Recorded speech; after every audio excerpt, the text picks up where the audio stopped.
basically this concept is related to the corporate social responsibility, and this is also known as CSR activities. So corporate social responsibility means it is related to the corporate. C for corporate, that means it is related to the companies. The companies may be public limited companies or private companies, any companies. Or social responsibility means related to the society. That means as a corporate sector situated in the society, so it has the responsibility towards the society to provide some developmental activities. So developmental activities may be related to the economic development, social development or environmental development. For this purpose, the concept of CSR is governed by the clause 135 Schedule 7 of Companies Act 2013, and it was passed by both the House of the Parliament and had received the answer of the President of India on 23rd August 2013. So basically the applicability of the CSR activities are basically applicable to every company. The company may be the private limited or may be the public limited, but it has some eligibility criteria. So every company, if the company's net worth is 500 crore, its turnover is 1000 crore and its net profit is 5 crore, then at least 2% of its average net profit for the immediate preceding 3 financial years will be checked.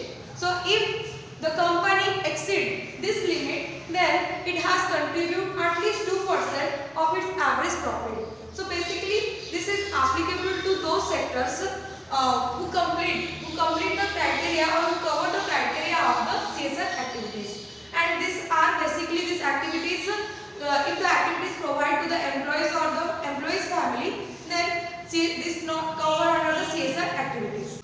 Next topic is kind of social responsibility. So it has basically 4 types of social responsibilities. One is economic responsibility, next is legal responsibility, third is ethical responsibility, and last is discretionary responsibility.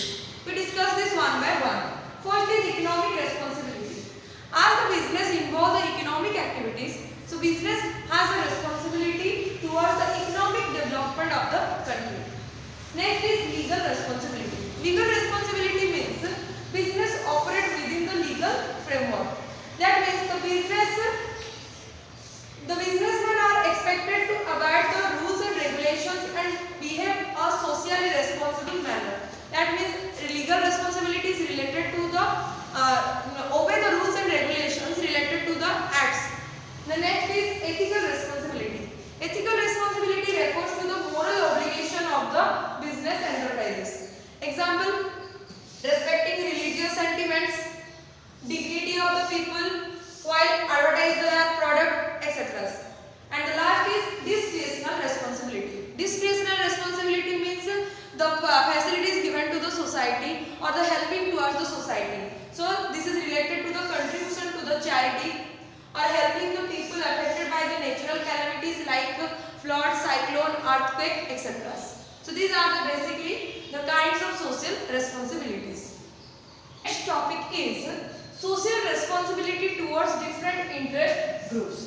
So these are basically 5 groups. One is shareholders or owners, or the next is workers, then next is consumer, then government, and the last is community.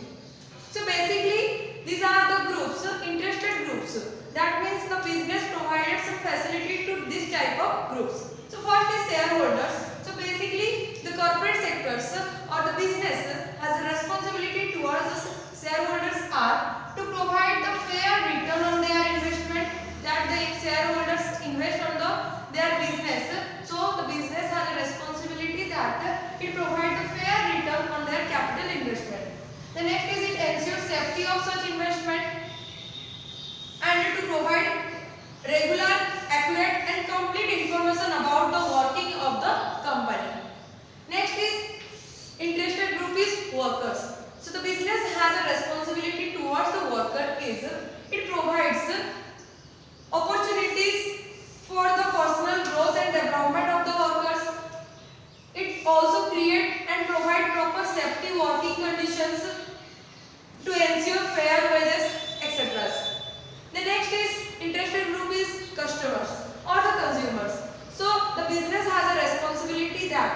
the business should supply the right quality and right quantity of the goods and services at a reasonable price. It also follows the fair trade practices. Take care of the proper precautions of the malpractices like adulterations, misleading advertisement, poor qualities, etc. And it also provided information about the product to the consumer. And the next interested group is government. It is the responsibility of the business that to avoid the rules and regulations of the country. It also responsibility that to pay tax regularly and honestly, to adopt fair trade policies and practices, and it also assists the government to achieve the objective. The objective is economic objective and social responsibilities. And the last interested group is community.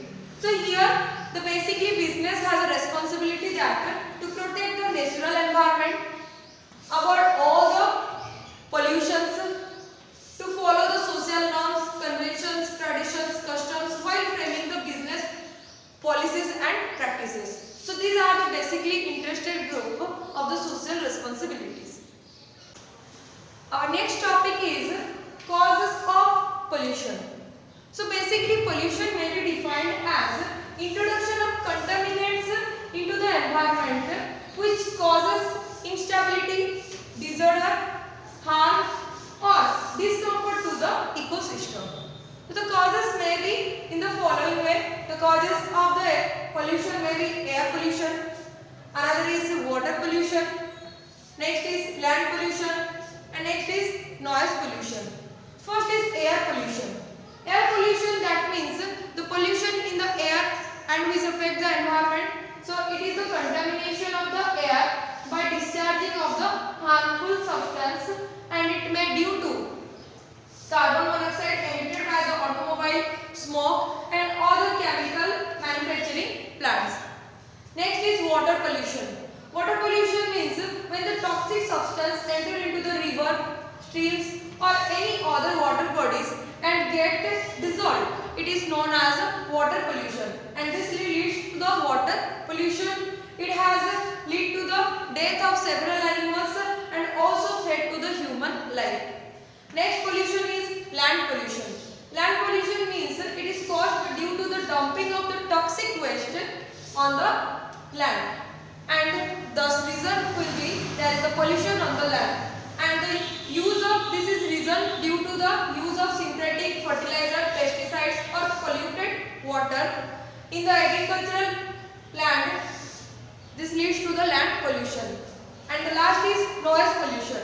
Noise pollution, noise is basically made by the machine, vehicle, firecrackers, etc. And this leads to the noise pollution.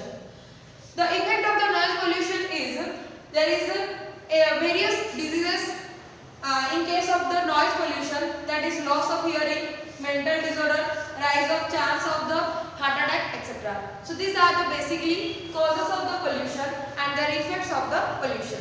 Next topic is role of business in environmental protection. So it has the responsibility of the business towards the protection of the environment. So for this purpose, these are the some of the role of the business.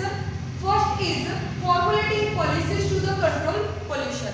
So when the business framing the policies, the business should consider purchase good quality of raw material and also using scientific method for treatment of waste, etc. Next is the business should abide by the laws and regulations which are enacted by the government for the prevention of pollution. The business should participate in the government programs like clearing of polluted rivers, plantation of trees, etc. The next is arranging workshops and training materials with supplier, dealer, customers to get them actively involved in the pollution control program. And next is the top management of the enterprises should be committed to create, maintain and develop work culture for the environmental protection and pollution preventions. So these are the basically role of the business towards the prevention of the pollution of the environment. Role of the business related to the prevention of the pollution of the environment.